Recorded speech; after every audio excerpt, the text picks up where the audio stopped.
NASA 557, contact tower 128.15. Caution, caution. Manual, fuel, manual, fuel. I'm John Goglia. I'm Greg Fife. And I'm Todd Curtis. And we are the Flight Safety Detectives. Between us, we have over a century of aviation accident investigation and safety experience to draw on as we discuss issues that affect all of us. So we are qualified to share our perspectives on accidents and incidents and what can be learned from them for the future. We're proud to say we've got 3 sponsors that really relate to the topic of aviation safety: the Professional Aviation Maintenance Association, or PAMA, Piston Power, and Avemco Insurance, a world-class provider of aviation insurance. Later on in the show, we'll tell you how you can get a 5% discount on your insurance just for listening to the show. We don't just dissect the official reports. In every episode, we identify safety issues and take the mystery out of accident investigations. So maybe pilots and their planes can have safer flights ahead.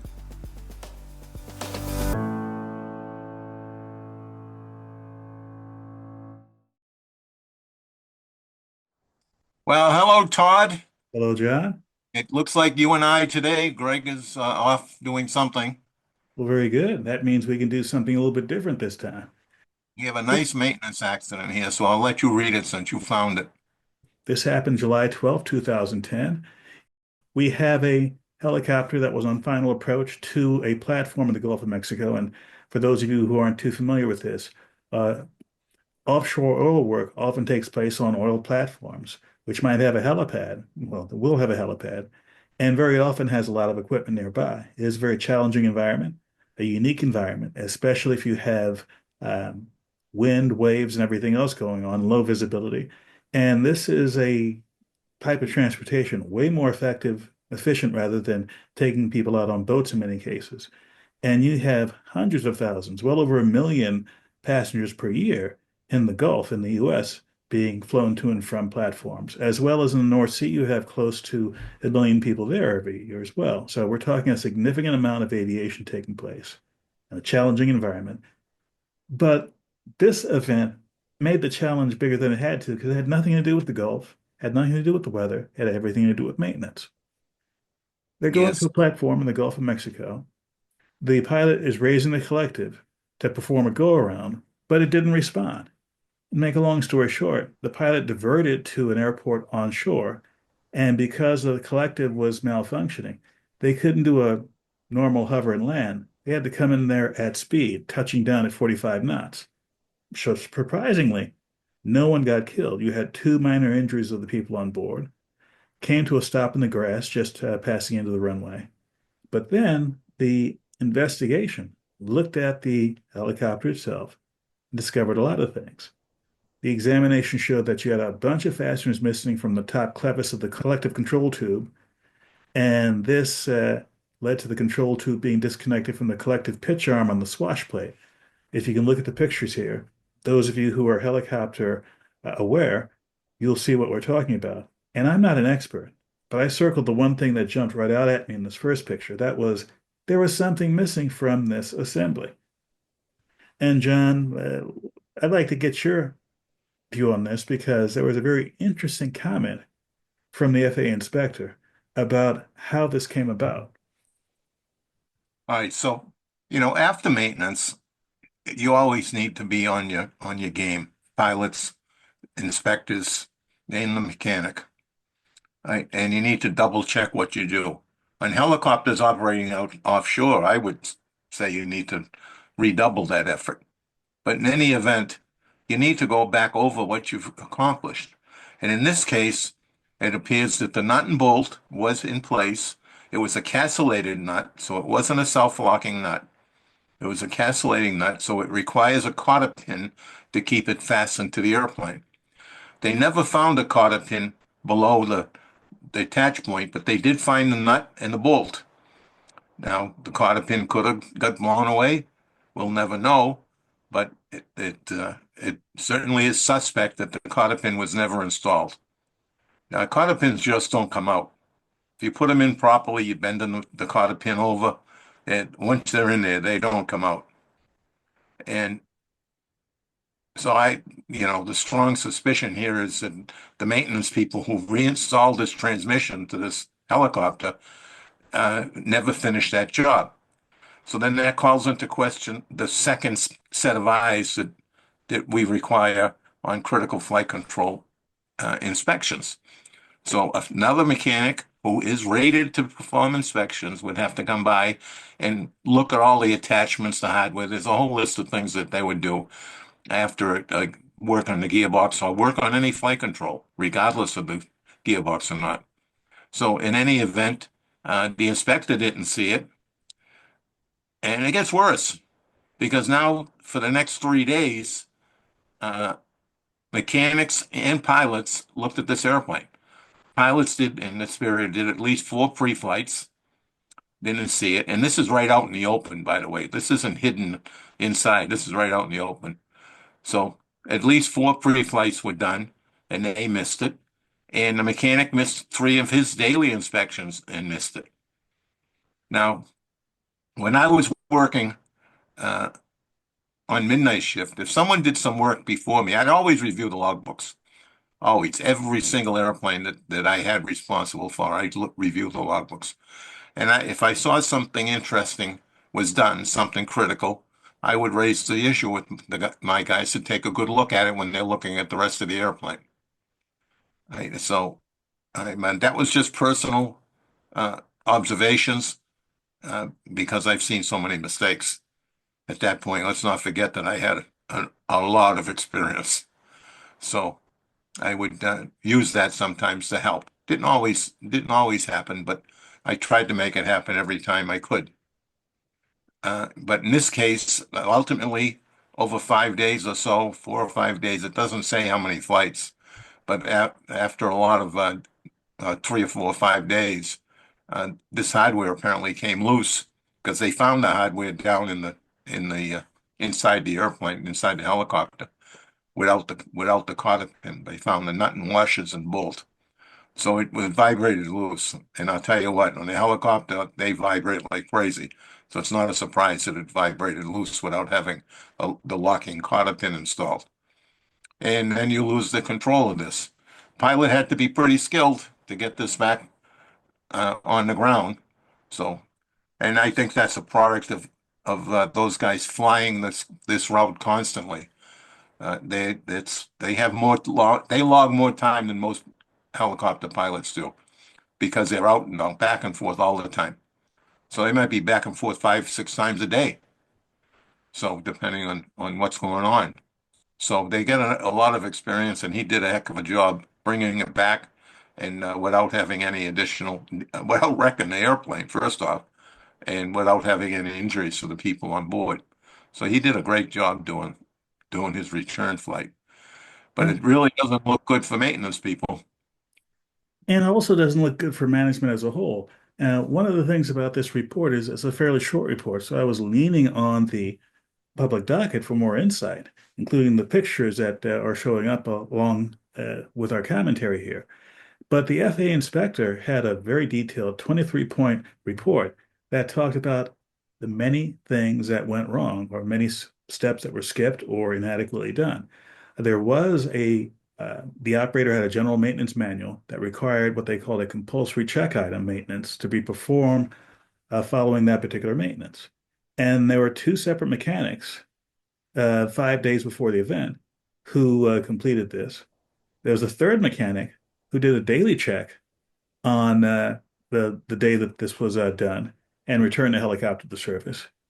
And then you had on subsequent days, on the 8th, 11th, and 12th, 12th was the accident day, a single mechanic performed 3 different daily checks. So we have multiple opportunities by several mechanics to look for something that, again, if you're looking at the pictures we showed you, it's like, well, gosh, how hard is it to see that there is a fastener missing from a part of the engine, of the helicopter rather, that had just been maintained. Talking with the management of the company, the FAA inspector reading between the lines was pretty upset with this. because the management people told him that the helicopter just come out of maintenance.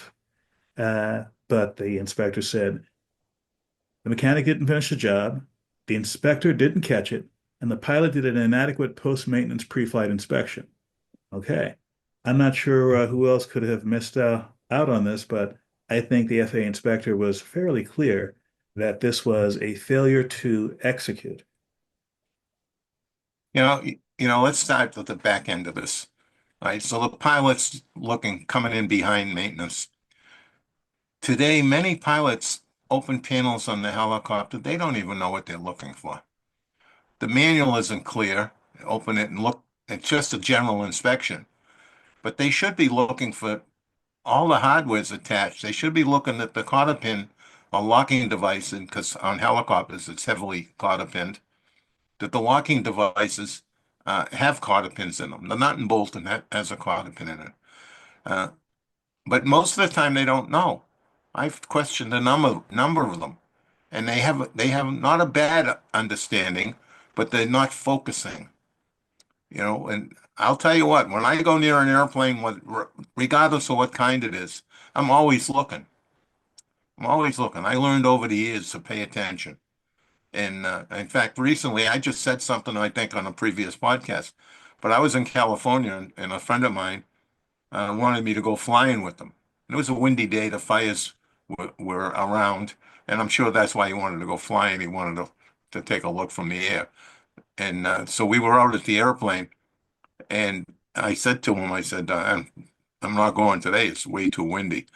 And then I pointed out to him, I said, and maybe you ought to get those 7 rivets right behind you that are loose addressed. And he had 7, a trained eye can pick it out pretty quickly.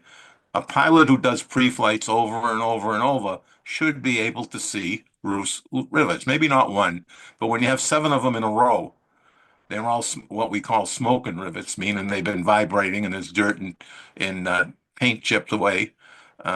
It's a dead giveaway. And so people get complacent. In this case, maybe they were rushed after they did that installation of the transmission and the main rotor hub. That's a big job. Where was the shift turnover? Did somebody walk away from this helicopter, not complete it, and not fill out the paperwork? Not uncommon. Not uncommon. A guy expects he'll be back to do the job, and maybe something happens somewhere else, and the management needs to divert him to go do something else, and it's not caught.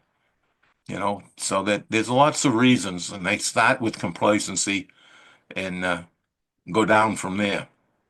And So on the other hand, when it comes to the pilot, and I've gone through this myself, especially if you are pressed for time, pressed for the opportunity to fly, especially when you're learning how to fly or relearning how to fly, in my case, anytime I get to the airport, it's a special time for me because I really want to get that particular day's worth of flying in.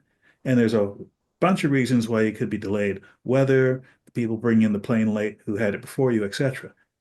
But when you walk up to the airplane, you see something that doesn't look right, and you have to make a game time decision. This airplane is broken. I'm not going to fly. It may not look like a major thing, but if it's something that's out of the ordinary, doesn't make sense to you, or makes you feel uncomfortable, the best thing to do is to take the time and effort to figure out what's going on. Now, because of the reality of the situation, it might take you 15, 20, 30 minutes to get a mechanic even to get on the phone or come out to look at the aircraft. By that time, your slot to fly that day is going away like a puff of smoke, and you might have to cancel whatever plans you had that day.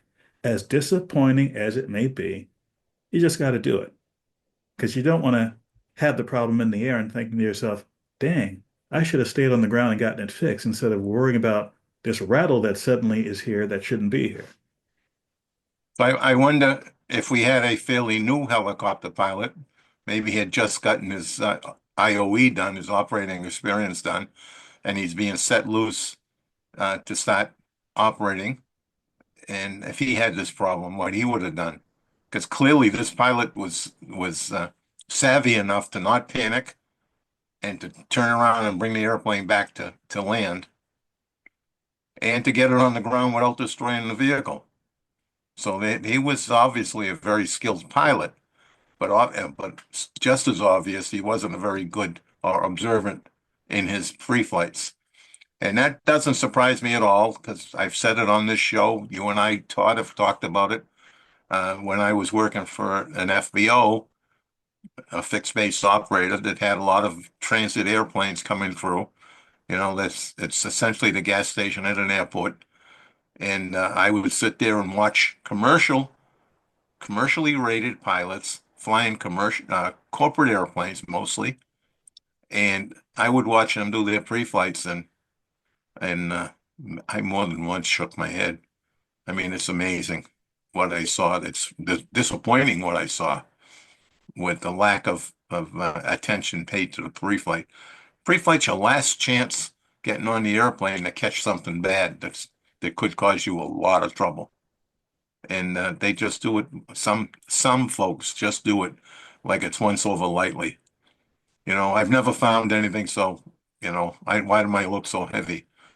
Right? And that's not what to do. I mean, and if you don't review the logbook to know what kind of maintenance was done on your airplane, you'll never pick up the major pieces of. But there's also, if the airplane is at a home base where you have your own mechanic, there's a lot of maintenance that goes on that never makes the logbook.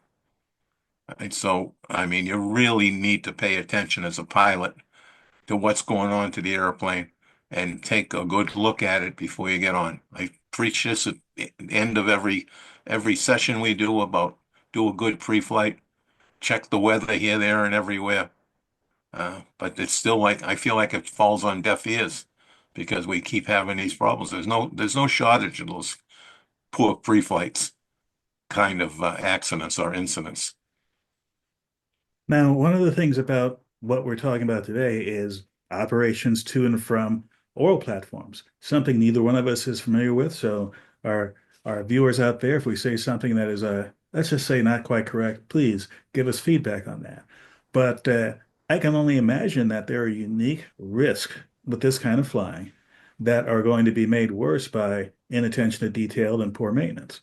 You're going to and from an oil platform, meaning from the time you leave the shore, the time you get to where you're going, there may be very few options for landing the aircraft, or in this case, the helicopter.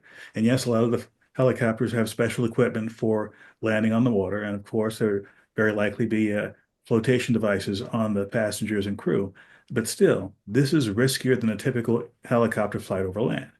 And also, the destination you're going to might have a helipad, but are they going to have anything in the way of support for maintenance or any kind of activity if you have a problem out there?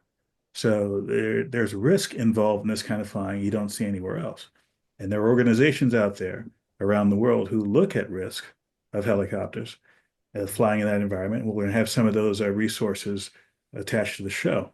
But let's give you a second event and give you an example of the kind of hazards that seem not that important, but in the context of flying on an oil platform can be very important. We're going to take a short break now to meet one of Avemco's employees from their Frederick, Maryland office. Hi, my name is Marcy Veroni, and I'm in charge of training the underwriters that work here at Avemco. We have a Redbird simulator that we use in our training. It's a 172S model. Our local flight school also has 172s, so we hope that the non-pilots get the interest to go and then become pilots. But regardless, everybody that work here goes through ground school, either Sporties or King, and then we actually put them in the sim. We hire local CFIs to come in and take them through different scenarios. Then we take them to the airport. They've all watched an engine being torn down. They've all pre-flighted an airplane. Most of them have gone for a flight in an airplane. But the reason why I really like the sim is when there is a claim somewhere around the country, we're able to bring our team in here and fly the scenario and kind of teach them the mindset of the pilot and might of, what went wrong, or is there anything from our point of view that we can help with the next caller that maybe wants to buy that airplane or do the scenario. So when you're talking to an Avemco underwriter, you're getting somebody who really understands aviation. even if they don't have a pilot certificate, they do understand aviation. You can tell them your story, you can give them your information, and they can do a fair and appropriate evaluation to issue you insurance.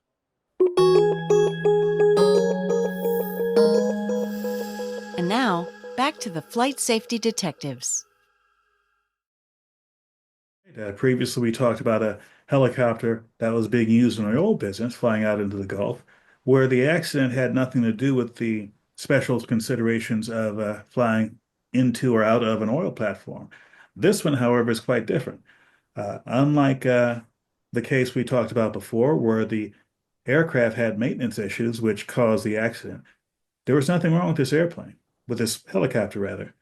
But there was something about how this helicopter was flown that put it in a position that unfortunately led to the loss of the lives of everyone on board. Yeah, and that is a tragedy because this one was entirely preventable. And This it was just a case of wrong place, wrong time, and a pilot not paying attention. And although oil platform work with helicopters going back and forth happens all over the world, the two places where it happens most frequently is the North Sea in Europe and the Gulf of Mexico / Gulf of America here in the States. And in this particular accident, the helicopter involved was a Bell 407, which is perhaps the most popular model that's flown in the Gulf. And they were flying into a platform that had been out there for on the order of 25, 30 years. So this was not a new platform. This was actually a platform this pilot had flown to over a dozen times before. So we have to assume that the person was familiar with it. And this was during a VFR situation. So the weather was not an issue. What was at issue was the procedures. And to make a long story short, there were standardized procedures for flying into the oil platform and for exiting the platform. And the procedures weren't followed on either end, and it led to an accident. And let me just step through the sequence of events here. The helicopter is flown out to the helipad, which sits about 100 feet off the water, quite separate from the other mechanisms and cranes and whatnot on the platform. So you have this 24 by 24 foot helipad. The helicopter in this case has a 35-foot diameter rotor. And there were several procedures from the company. One of them was if the helipad is smaller than the rotor diameter, you have to land in the center of the helipad. And if you end up not landing in the center of the helipad, you have to reposition that helicopter so that the rotor hub is as close to the center of it as possible for obvious reasons. And in this case, this helipad had a series of perimeter lights that sit somewhat above the deck. And the sequence of events of this helicopter was they should have, had they followed company procedures, would have gone into a hover several feet above the deck before flying away. Going into the hover does several things. One of them being, if it happens to be equipment or whatnot hooked onto the skids, you'd rather have a problem manifest itself when you're going straight up as opposed to going to an angle because of the kind of dynamics that would happen otherwise. In this case, the right skid was so far back on the helipad, it was actually hanging a little bit over the helipad. But more importantly, there was a light structure about, I don't know, 6 to 8 inches high off the deck, sitting to the right of the skid. Had the helicopter gone straight up into a hover and fly away, following company procedures, wouldn't have been a problem. But it was not the case. It wasn't clear from reading the narrative what the dynamic situation was, but the rear of the right skid hooked onto this light. The aircraft went into a fairly abrupt roll, like 68 degrees per second type roll, and rolled over on the deck and rolled off the helipad. And unfortunately, everyone on board was lost. But this was something, like you said before, John, is an avoidable thing. Nothing physically wrong with the helicopter. Nothing physically wrong with the helipad. The weather was not outrageous. But the pilot, apparently, according to the report, was not following procedures. Yes, and there's one other piece that's interesting, and in the report. It's the amount of ethanol that they found throughout his system. It was in different levels throughout his system. Now, that could indicate that it was recently drinking or that it happened after he passed away. It's not clear, but it is unusual to find that mentioned in a report. So I suspect that it wasn't enough for them to impeach the pilot for consuming a drink, because it might be as simple as one drink, but it wasn't enough for the NTSB to impeach him. But it does raise an issue with the possible effect of having some alcohol in his system. And that may be in a hurry to get off the rig. That may be why he didn't want to physically move it on the rig. There's all sorts of issues that would come into why they didn't reposition that helicopter on the helipad the way the rules say he should. And this So was a pilot who apparently knew this rig because, according to the report, he had been there. I think the number was 23 times before, or some number of times before he had actually gone to the rig. And another thing about this is that the FAA, excuse me, the NTSB went into some detail trying to recreate the situation. They had a similar helicopter flown out there, and they had video recorders of what would have been seen inside of the aircraft by the pilot. There was also an onboard camera system within this helicopter that caught useful information for the NTSB to figure out what was going on. And that and various kinds of witness marks on the helipad itself, they were able to nail down fairly precisely how this aircraft was oriented on the helipad.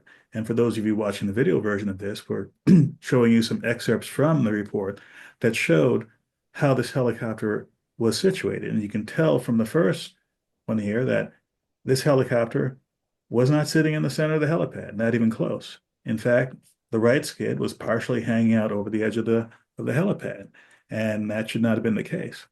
They also went back and looked at some of the previous flights of this pilot, and this pilot, not the first time the pilot had not followed procedures with respect to how to take off and how to land from the helipad.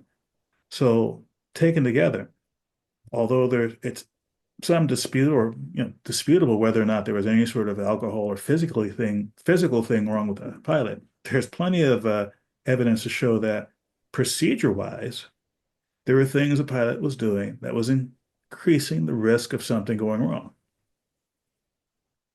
yeah, just the rules are written. The common comment about the rules are they are written in blood, and that's true. Many of them have developed out of previous accidents, and I'm sure some of these helicopter operations on these offshore rigs have contributed to that written in blood theme.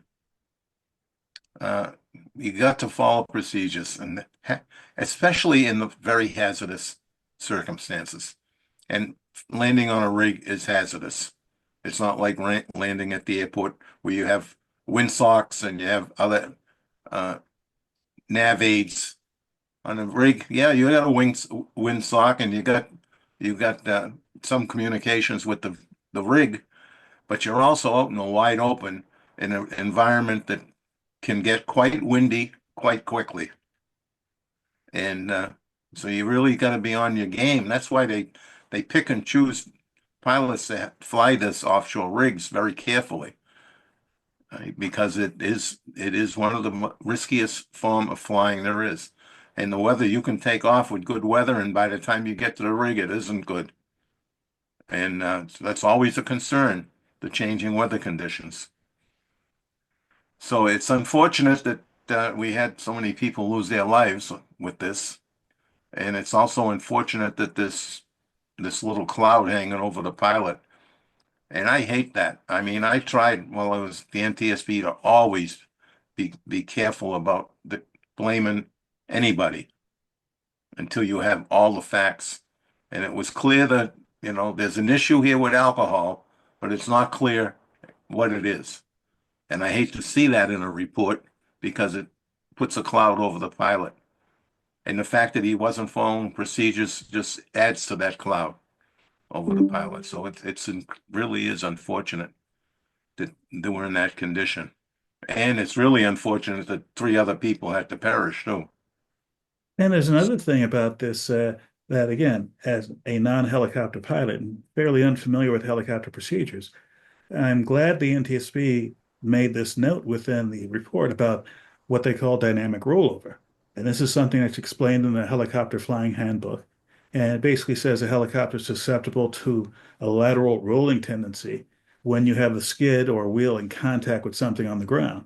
And they mention how you need to have 3 things going for you: a rolling moment, which happens if you have one skid sort of held down, a pivot point other than the helicopter's normal center of gravity. Again, in this case, it was the rear right skid, and thrust greater than helicopter weight.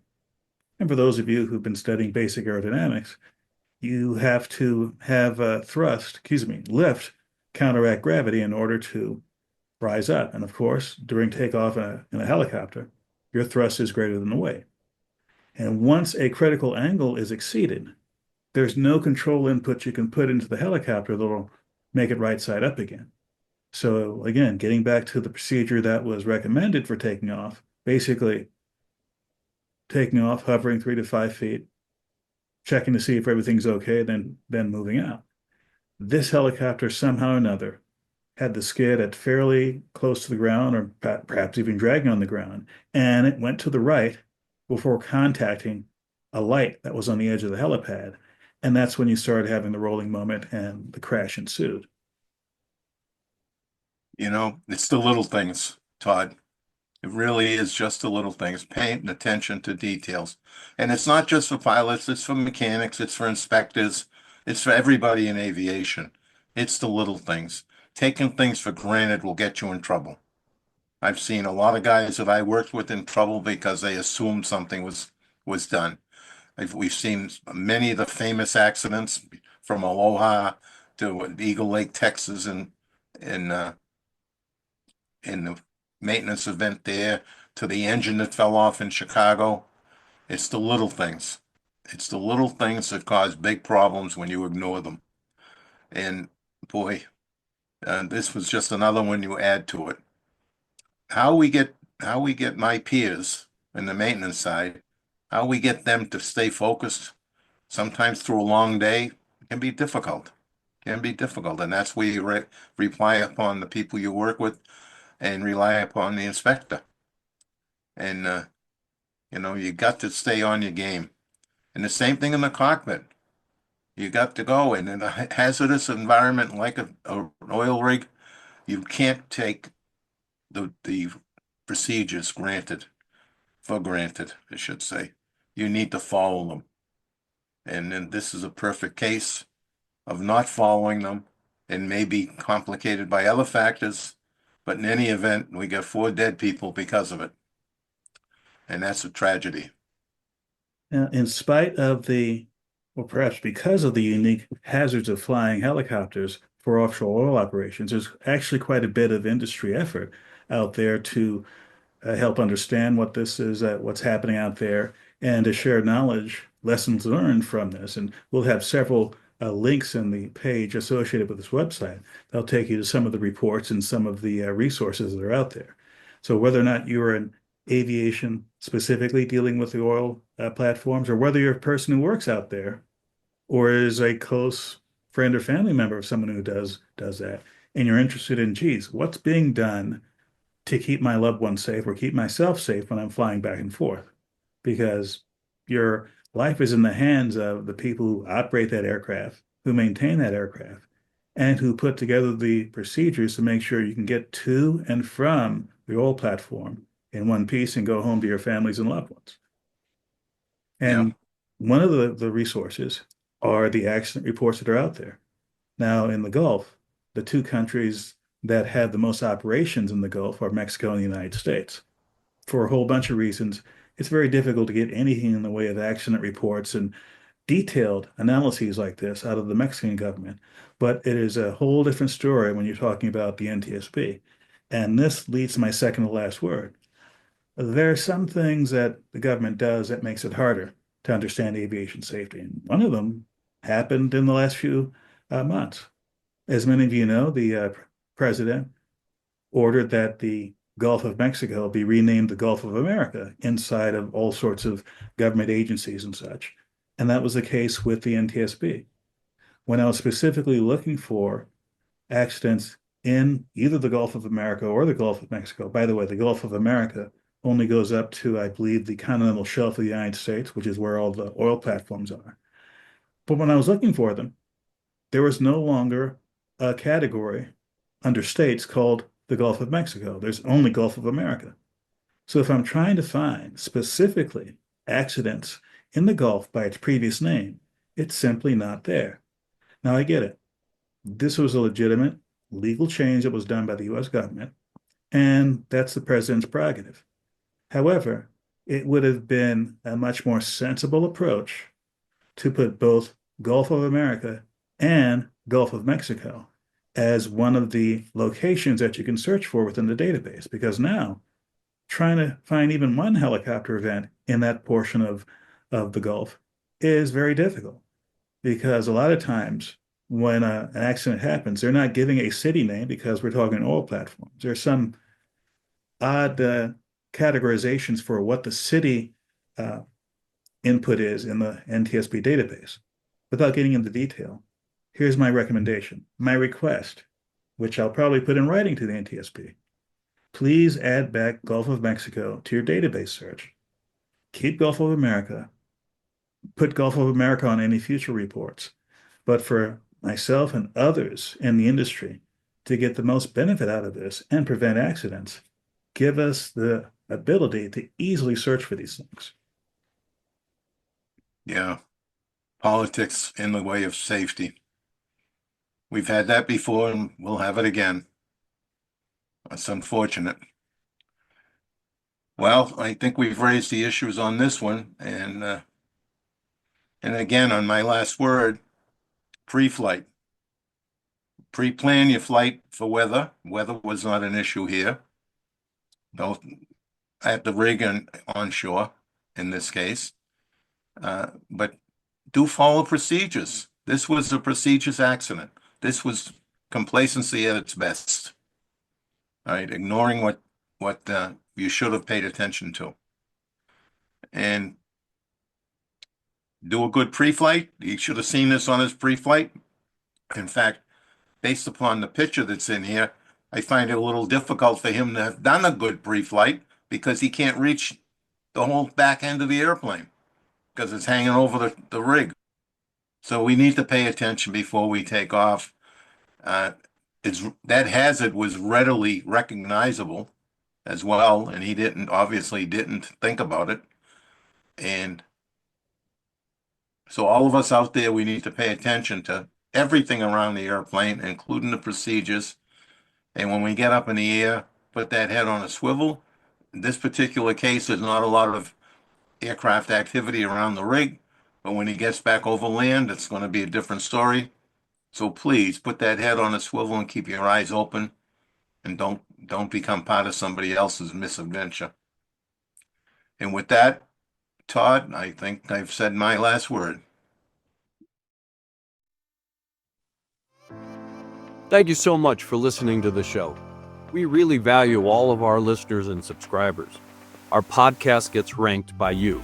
So if you like this, give us 5 stars inside your podcast platform. We want to keep the conversation going with you, so we'd love for you to engage with us on our social media channels. We're on Instagram, X, Facebook, LinkedIn, and of course, YouTube. You can email the show at flightsafetydetectives@gmail.com. By the way, if you're watching this on YouTube, we're working on growing this channel, and it really helps if you all comment. So please do that. We read them all. And be sure to subscribe. Avemco Insurance Company has thousands of 5-star reviews on Trustpilot.com. Here's one from Henry K., who said, "For more than 18 years, Avemco has insured me and my aircraft. The cost has been very reasonable and the service excellent. Completely satisfied. The only claim I ever had was handled quickly and to my complete satisfaction. Avemco is a first-rate insurer. Experience the advantage going direct with Avemco Insurance Company. Call 888-879-0389 for a free quote or visit avemco.com/flight safety. And don't forget to tell them the Flight Safety Detective sent you for 5% off your premium.